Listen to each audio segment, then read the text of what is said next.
जब इस पर लेख लिखा, आप पढ़िएगा, मार्क्स और डॉक्टर अंबेडकर। अभी हाल फिलहाल कमल भारती का भी लंबा आलेख प्रकाशित हुआ है, आप उसको पढ़ सकते हैं, देख सकते हैं।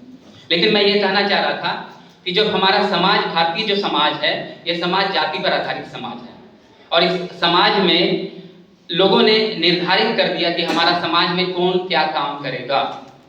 और जब ये इस तरह के काम निर्धारित जब किया गया तो लोगों ने इस काम के निर्धारण पर बहुत तरह के सवाल भी खड़े हुए और बहुत तरह के विचार भी जो है उस पर से उत्पन्न हुआ। आप जानते हैं कि आप देखिए, कबीर, आप मध्यकाल में अगर आप जाते हैं, खास करके रीतिकाल का जो दौर, जो मध्यकाल हम जिसको कहते हैं, उसमें अगर आप देखें तो उसमें कबीर जो है वो इस तरह के जातिवाद और का खंडन करते हैं वो अपनी रचनाओं के माध्यम से।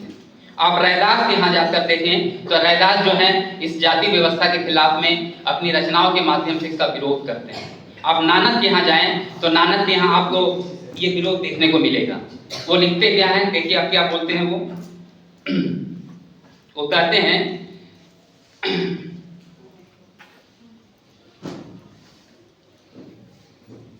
वो रैदास जन्म के कारण होत न कोई नीच, ना कुछ नीच करत है, खोट कर्मन को कीच।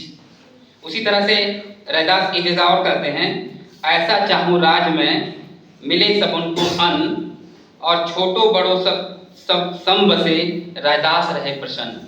यानी आप अगर देखें तो इन सारे पंक्तियों में अगर रैदास का जो चिंतन है, वो चिंतन किस तरह का चिंतन, वो चाहते हैं कि ऐसा समाज चाहिए जिस समाज में कोई छोटा ना हो, कोई बड़ा ना हो।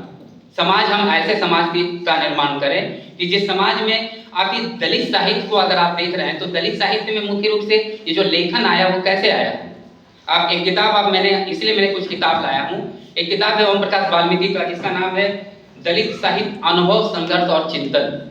अब इस किताब को जब आप पढ़ते हैं तो आप देखेंगे कि ये अनुभव और चिंतन, क्योंकि लोगों ने कहा कि ये रचनाएं जो है प्रतिभा से आती है।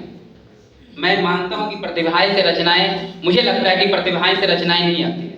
मुझे लगता है कि प्रतिभाएं, हो सकता है कि एक तरह से एक आवश्यक अंग की तरह वो काम करता हो भले, लेकिन मुझे लगता है कि यह अनुभव आपके जीवन संघर्ष से भी निकलता है वो रचनाएं।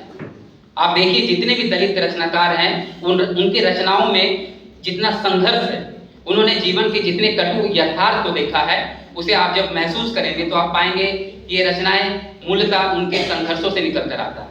और वो संघर्ष उनका कैसा है, वो जाति पर आधारित संघर्ष है।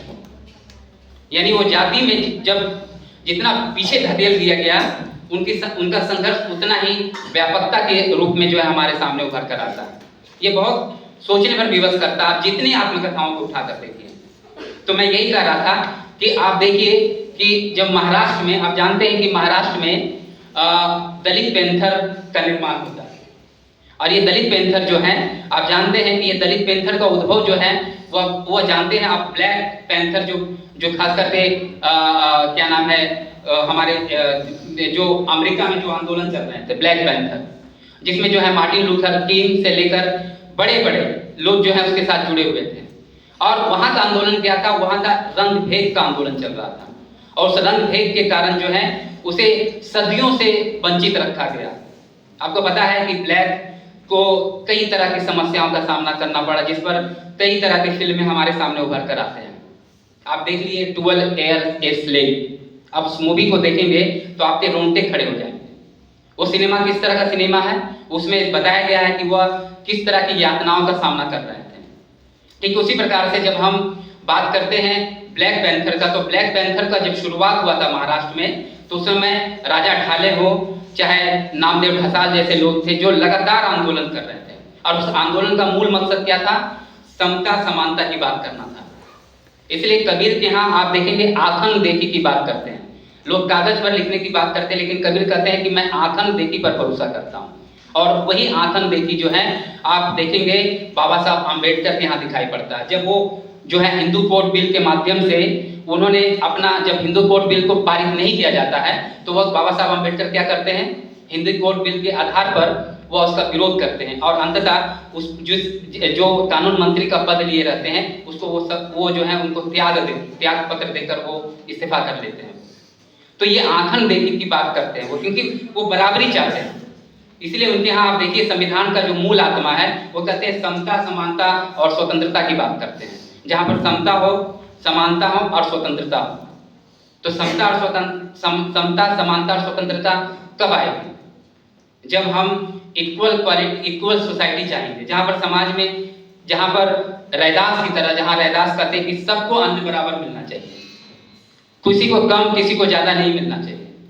लेकिन क्या हमारा समाज इस तरह का है? अगर नहीं है तो निश्चित तौर पर जब हम दलित साहित्य को पढ़ते हैं, चाहे स्त्री विमर्श को पढ़ते हैं, चाहे आदिवासी विमर्श को पढ़ते हैं, तो हम देखते हैं कि ये विमर्श में इस तरह की जो लगभग कई वर्षों से जो बहुत प्रताड़ित रहे, उन्होंने अपना इतिहास लिखना शुरू किया, अपने संघर्षों को उन्होंने दर्ज करना शुरू किया, चाहे वो आत्मकथा हो। इसलिए मैं आपको बार बार कह रहा हूँ कि आत्मकथा जो है दलित साहित्य में सबसे सशक्त विधा के रूप में उभर कर आता है। और दलित आत्मकथा जो है लिखना कोई आसान बात नहीं है। राइटर, जब हम ओम प्रकाश वाल्मीकि को पढ़ रहे थे, आप देखिएगा संगत में कई तरह के इंटरव्यू हैं सर, आप उस इंटरव्यू में देखेंगे जब श्रवण कुमार लिम्बाले से पूछा गया कि आप अपनी जीवनी के माध्यम से जब ये आत्मकथा लिख रहे हैं तो आपको क्या नाम है, आपको इस तरह की आत्मकथाओं में इतना इस तरह की चीजें आप कैसे लिख सकते हैं कि आपको जो है आप लिख रहे हैं कि आप उनकी आत्मकथा आपने जानते हैं क्या नाम है, श्रवण कुमार लिम्बाले ने क्या लिखा, अकरमाशी। अकरमाशी का मतलब जानते हैं क्या होता है? कोई बता सकते हैं अकरमाशी का मतलब क्या होता है? क्या आप लोगों ने पहले कोई आत्मकथा पढ़ा है? कोई पढ़े हैं आप लोग आत्मकथा? कोई भी दलित आत्मकथा?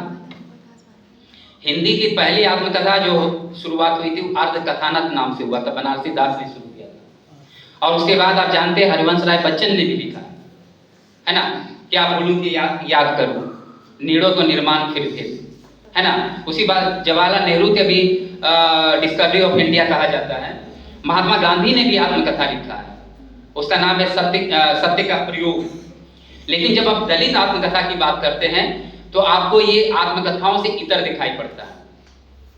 वहां पर जीवन के अनुभव और जो कटु यथार्थ हैं जिस रूप में उभर कर आता है वो आपको झकझोर देता है उसमें। इसलिए एक जगह रजत रानी मीनू का मैं किताब पढ़ रहा था, हिंदी दलित कथा साहित्य, उसमें वो कहते हैं कि आत्मकथा लिखने का मतलब है खुली तलवार पर चलना, और जब खुली तलवार पर चलोगे तो आपके पैर लहूलुहान होंगे ही होंगे।